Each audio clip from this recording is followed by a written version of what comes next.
May mga PHA ba na bumibili ng Taiwan? Hanggang ngayon, hanggang ngayon. Marami. Pero syempre secret lang kasi may personal silang reason. Sila na wala naman illegal doon kasi ang tawag dyan sa mga Taiwan birds ay abandoned birds. Legalized na daw yung bentahan ng mga lambat. Kadabers, tayo kay Taiwan specialist na naman. Tayo kay Taiwan specialist yan, mga kadabers.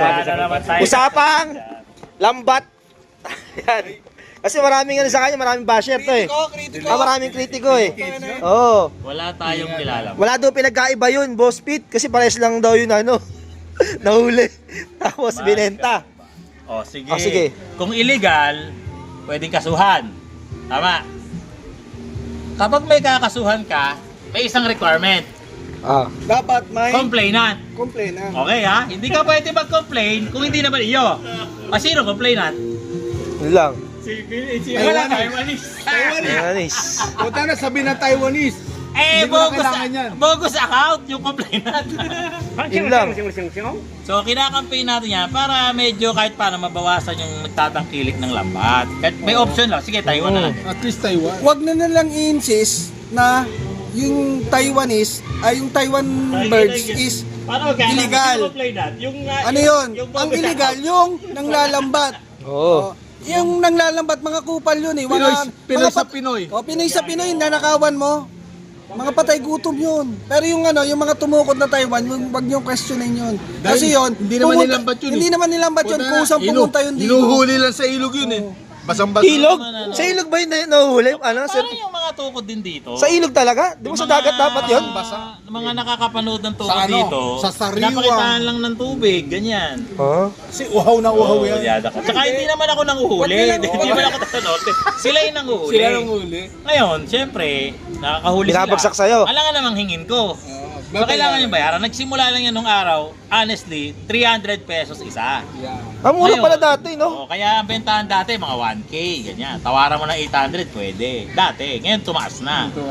Ngayon, meron din nag-post sa akin, sabi, ba't kasi nyo tinataasan? Kasi syempre, yun lang din yung puhunan. Syempre, yung puhunan mo, papatungan mo, gano'n. Babawin lang. Ngayon, pag sinabi, sir, bakit tumataas ang value ng isang ibon o isang bagay?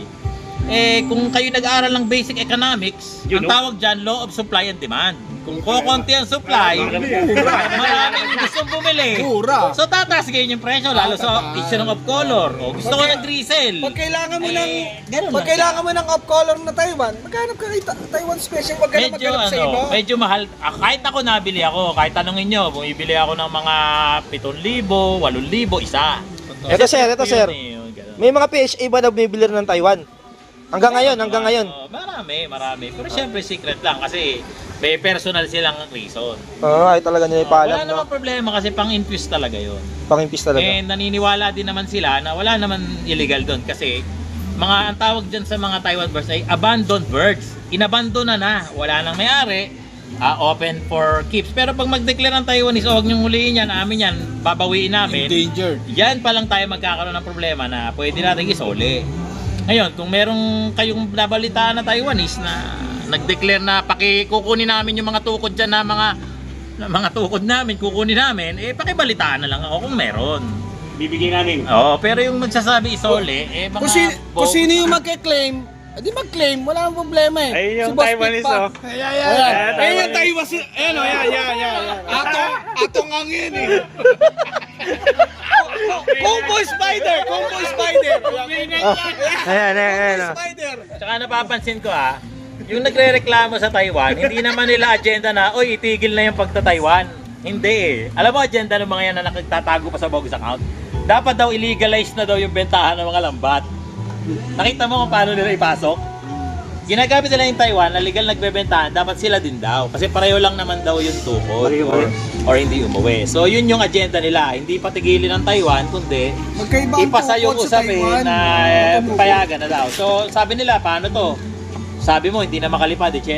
So kung hindi na makalipad, try mo. Kainin mo. Pakainin, patabing. Tapos pwede mo naman siyang i-post sa Facebook, di ba? Tutuloy ko na lang. O kanina to, ring number ganito. Ngayon, pag ginawa mo na lahat ng effort mo, wala talagang nang nagkiklaim. Mag-claim.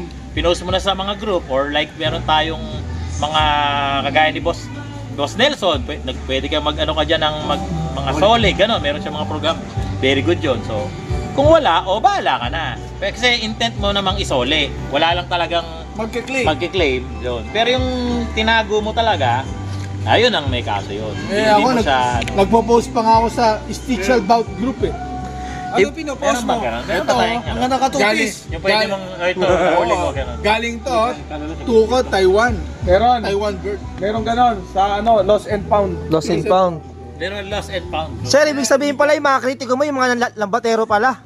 Kalimitan naman, mga nakatago eh. Hindi ko nga, sabi ko nga doon sa isa, bawal bumoses. Meron, taga Kasi Metro ano Bill. nga eh, bumoses ako eh. Sabi ko eh. Bawal magbanggit Tsaka ang hindi lang naman ako seller ng Taiwan eh. Marami naman kami. Sir, yung mga nalong iba, sir, may mga pasok di kaya ng Taiwan yan, sir. Yung mga nalo ngayon, yan, MacArthur, mga ganyan. Meron din. Hindi ko kasi alam. Marami naman kasing fancier, hindi rin nagde-declare. Basta-basta. Kasi nga sa value. For example ngayon, Taiwan, mabibili mo ng 2.5. Tapos, Nakakahiya nga naman na ibenta mo ng 50K. tapos Armando. Nalalaman niya, Boy, nanalo sa Allegro ito. Sa Hoy, nalalaman niya yung layo ng mga Taiwan niya. Tango mo paano. Yeah. Paano mo naman nalalaman yun, sir? Hindi naman 100%. Meron lang tayong parang Trace mo din? May clue lang. Ayun, may issue pa sa trace, di ba? Sabi nila. Okay daw yung Taiwan kasi malahi. Ang problema dyan, hindi alam ang lahi, hindi alam kanino, hindi alam anong bloodline, etc. Pero dumating na sa point, meron tayong mga kaibigan dyan, lalo rin shoutout sa taga Pampanga. Nagagawa na nilang matrace. Ito na yung may-ari, ito na yung linyada, etc. Ngayon, ang tanong, ibabalik ngayon sa'yo. Maganda raw sana, 2.5 lang. Kung trace ito, Mas mahal. so ang tanong, magkano mo ngayon babayaran? So, di ba? So it's not really the issue. Ang issue lang talaga doon is siguro yung may mga tao na mas okay na like ako, okay na sa akin na alam ko na malahi, ganun. Ako na lang mag-develop kasi at the end of the day, nag-try din ako dati niyan. Mga line di ganito, line di ganyan. Di ba pagdating sa loop mo, magte-test pair ka pa rin? Nasaan yung sinasabi nila? Kapag kumuha ka ng dalawang may pedigree, babasa-basahin mo lang ng ganon, tapos ipe-pair mong ganon, tapos champion. Parehas lang yun. Ha? So it means you will still do the trial and error of pairing, conditioning, etc. So kung dadaan ka rin lang pala sa ganon, ano pang point? 'Di ba? So kung may magtatayo sa harapan ko, bumili ka ng line nito na may pedigree, 100k, at bumili ka rin ito, mga 200k, at pag pinag-pair mong ganon, May nanalo. sure ball, ay bibili rin ako niyan. Baka na. Wala eh. Million nga eh. So the point pala of having it is useless. So meron ka lang tinatawag na better percentage. And totoo naman yon. For example, long distance, gano'n. Medyo may i-increase. Totoo yun. Pero yung sabihin mo na 90%, Di ba mananalo pag kinuha mo yung lahi na yun? kung magte-test pair ka rin lang pala, ba't ka pa kumuha ng 100,000?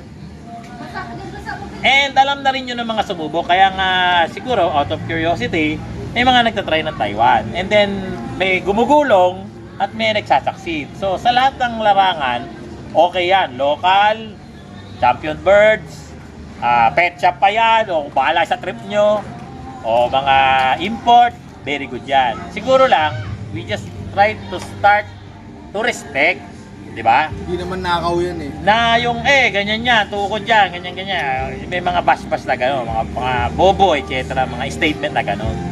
Pero ito, sir, may mga bumili na ba sa'yo na nagpatunay na nanalo sila? Marami na. Yung marami na ring nagsisikret, pero marami naman nagde-declare. Meron din ako sa page ko noon eh, mga, sir, yung nanalo na ganito. Nag-clock ka ng Alegre. Yung bumili siya sabi, ginawa daw yaya. Shout out sa'yo, kuya! Ay, may ganun ba ginagawa? Ganun pang yaya? Dami kinuha. Yung kumuha sa'yo na yaya, pakainin mo ng dates. Ayun o. Yun. Yan. Pakainin mo ng dates. Ayan, Yan. Pampurgay na. Ang dami siguro, mga 30-40. Ginawa lang pang yaya. Ang kumuha ng pangyaya nun, ang pangalan nun, Mateo. Mateo. Oo, Mateo pangalan. Pero sir, yung kay Odi, may lahi ba ng Taiwan yun, sir? Abay, malay ko dyan. Ay! Umamin! Kaya cute. Yung nanalo sa Alegre. Yung bloodline yung akin, unavailable. Boy, nanalo mo sa Allegre. Ay! Boy, nanalo mo ng ano, boy? Tacloban, ano ba lahi nun? Secret din. North Korean lang yun. North Korean lang. Oh, ayan ah. Ayun, nalinawan na. Natalo din eh. Meron din mga tumutulong Ano yun? na Taiwan. Yung kay Odi, ano, Kim Jong-un yan. Kim Jong-un. Kim Jong-un.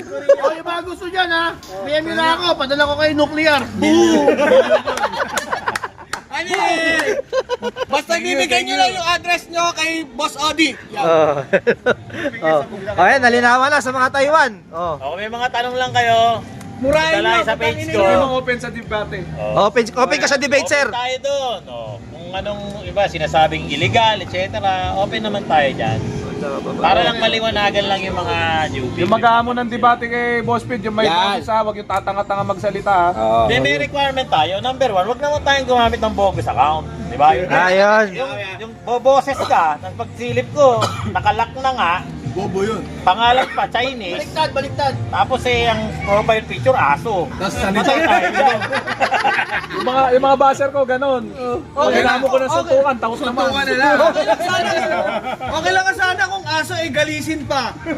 Tangina. So, imbis na ma-encourage na yung tao na mag-try ng Taiwan ng isa sa option, baka mapunta pa sa pagkuha ng mga tukod o mga lambat. Kumbaga, imbis na okay na sana. Ngayon, kung may mga nagpo-promote ng import, okay yan. Okay yan. Nagpo-promote ng mga winner birds ng local, okay yan lahat. Ang akin lang, wala na basagan ng trip. Okay Yun. naman ngayon, medyo nababawasan na yung mga nagsasabing bobo yung Taiwan. Simple logic. Pag bumili ka raw ng tukod, Bobo na. tukod daw yun automatic. Kasi marami na ako nabalitaan na bumili naman ng champion na umuwi. Pero yung Pinrodos, tukod din. Kasi part kasi siya ng karera. Yung pagtukod, part na yan. Nasa pag-condition na rin, no? Kasama yun talaga. Wala pa akong narinig na... Nasa sistema. Hindi tumukod. Na hindi tumukod. So, hindi siya pwede maging factor. Kanya-kanya na lang tayong trace. Kaya nang natutuwa lang ako, may time kasi na mahigit 5 taon yata ako di nag-Taiwan. Yung dati kong binibenta mga 1-2 lang, nabalita ko nagtatatong 1,000 na yung Taiwan. So, what does it mean? Sinasabi, minamahalan mo kasi, hindi mo kayang mahalan ng isang bagay na walang nabili. Ngayon, hindi mo pwedeng ang isang bagay, didiktahan mo. Demand yun eh. Na, Demand. oy, gusto yung bilhin nyo ito ng 3K. Trip lang, hindi. There is a reason bakit bibili ng 3K. Kasi nga, yun ay Higher in demand. magre-resulta. It's depends sa performance. Sino mo, magta-try ka ngayon ng ibon na worth 30 mil. Kung dalhin mo Di sa naman Taiwan kumilos. yung mahigit 10 na. Ilang pares na yun. Doon ako sa 10. So, pag nakachamba ka pa na magandang pairing, dahil hindi mo nga alam kung kanino galing, Sure. pwede mo nang tawagin na... Todo tingin mo ka bibili. Pwede mo nang tawagin na Nakikinig si Ex Machina. Bibili si Ex Machina tuloy. Boy, ilan papareserve mo, boy? Ayan. Papareserve mo 4 na pares sa akin. Yan, oh. Interrupt nyo. Kasi, Ito, sir. May mga Ito, sir, may mga ano ka, sir? Ito. Boss Pete, may mga kritiko ko dati na bumili na rin sa yung Taiwan ngayon. Mga dating basher mo, ngayon parang ina-idol ka na. na ano ko yun, kasi halimbawa, Wala yung basher ko. tapos checking ko, pag chinek ko, meron pala kaming pass combo. Gago, bumili ka pala sa akin dati. Diba? May ganon. So, Huli. Pero di ko Ibigay mo na yung may promo siya eh. May promo ba? Buyback promo, di ba? nagbabayback ako kasi dumadating yung time, wala akong pambenta. Buyback promo. So ngayon, halimbawa may bumili ka sa akin. Na-try mo ngayon. Medyo hindi maging maganda. Bibili ko ulit. Pero sana maintindihan nyo, medyo lelesan natin ang presyo kasi nagamit mo naman na eh. So, ang tawag doon buyback. Kasi naniniwala ko na quality naman yon. Ngayon, balikan nyo yung mga dati nyo binilhan. Di ba may mga binilan kayo nung araw na quality daw. Matindi, anak ni apo ng champion, etc. Balikan nyo. Curiosity lang. Tawagan mo ngayon. Yung binili ko sa'yo nung araw, hindi kumilos. Pwede bang ibalik? Ibalik mo na. Ngayon, pag hindi, teka muna! Nasa na yung quality? Anak ng champion! Kapatid na, nasa na yun? Nawala lahat. So, the point is, yun ang maganda sa Taiwan. Meron siyang tinatawag na buyback. Hindi lang ako, meron siyang buyback option. Ano yun? After a few years mo, may proof ka naman na may tatak, medyo nanawa ka, nag-quit ka o nag-switch ka ng preference, Balik mo na. mababalik pa. Let's say, nabili mo ng 2K, balik 1.5. 2K mo nabili, balik 1.5. Not bad. Kaya ako siya Swap sa nagustuhan. babae. Swap sa babae, pwede yun. Akin yun. Minsan nga, mas mahal pa eh. Minsan mas mahal pa. Ini-interrupt mo, bibili na nga ako, konti na. Ay, bibili ka na, boy? Bibili na ako, konti na lang. Yung Yung mga sarap nabili eh. Cancel na lang. Mga anak daw ni ganito na ganyan. Armando, mag-Armando na O kami. sige, Oh. I'll try to test you. Nabili nyo ng 5K. Oh, nabili nyo ng 5K kay ganito, ganyan. I-post nyo ngayon sa Facebook wall nyo. Yung sinaunang kwento na binilihan nyo ng 5K, ilagay nyo doon, pero ibababaan nyo ngayon ng 4K. Wala. 2K. Wala. See, bakit? Kasi syempre, yun ay ano na, medyo marami kasing ganon. Maraming ganon. Yung kwento line kung tawagin. Ah, Totoo kwento naman, line. yung nakwentuhan na bumili ka. Pero yung Taiwan, may appeal siya. Hanggat nandyan yung microchip, nandyan yung combo nyo, may picture ka na may tatakpan ng araw, Taiwan pa rin. binili nyo sa medyo credible na, Oy! binili nyo sa credible, Taiwan mabibili is yan. In fact, nagbebenta nga ako ng mga 3 years old na nabibenta ko pa kasi hindi naman tayo manloloko eh. Kaya sabi nila, sir, ba't walang Taiwan? Ubus na yung Taiwan ko ngayon. Ah, nagkaubusan agad, sir? Oo, it is the sole proof. kaya Hindi kasi ibenta siya nyo na. minamanufacture. Ibenta na nyo ng Taiwan nyo. Kung minamanufacture yan, hindi may 50 ako sa bahay lagi. Kasi limited stock lang siya. Meron na ano, maghahango na. Ah, mag-aango na? Nangailang pa, per, kung kukunin. Isang pares, kumpara sa 10 pares, itry mo na mga 3 taon. Si Ex Machina, gusto na kumuha yung mga Nali ka na doon. Testingin niya, Haji. Mga basher mo, pag sabihan mo yung mga yun, sasapakin ko mga mukha. Alam mo na, sasapakin kayo, Ex Machina. Nandito kami isang kusay. Sasapakin ko ang uso nyo. Nanilaman na kayo. Sa mga kritiko ni Boss Peter, pwede nyo siyang labanan ng debate, parang flip-top. Yung iba kasi dyan, hindi naman talaga nag-iibon. Boy, abangan natin yan. Oh. Yung battle of the ano, The Taiwan. Taiwan Debate. versus the critics. Oh yan. Taiwan versus the critics. Wala naman lalaban. Tanong mo si Jobert, kung ano masasabi niya sa mga Taiwan. Okay, Jobert. Ah. Pag naging geomagnetic stormproof yan, tsaka ako bibili. Ha? Kaso wala pa, oh. Geomagnetic stormproof na ba yan? Yan. Basta umuwi-ibo ka sa Alegre. Umuwi! Umuwi! Mga tatlo sila. Tatlo umuwi. Medyo umuwi. Kaya, Ah. Uy, may tayo walis na ko nakita. Ay, ito! Come on,